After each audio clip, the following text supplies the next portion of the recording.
আলহামদুলিল্লাহ, আমারও একটি জুম্মার সকাল।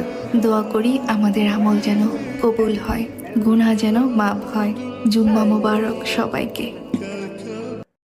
আসসালামু আলাইকুম। জুম্মা মোবারক সবাইকে। আমার হাজবেন্ড নামাজ পড়ে আসার সময় চিংড়ি মাছ নিয়ে আসছে, তাই আমি নিচ থেকে নিয়ে আসলাম।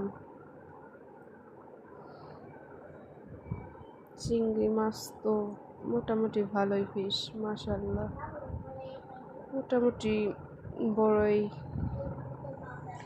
এদিকে আমি রান্না করতেছিলাম, সে হঠাৎ ফোন দিল, বলল নিচে আসো। আমি দৌড়ে নিচে যেয়ে দেখলাম চিংড়ি মাছগুলো নিয়ে আসছে। এদিকে আমার ভাজি অর্ধেক হয়ে গেছে প্রায়।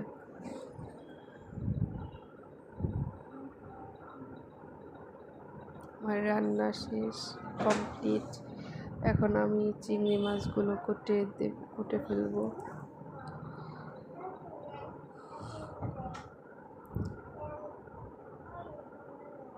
আবারও বলি সবাইকে জুম্মা মোবারক, আল্লাহ হাফেজ।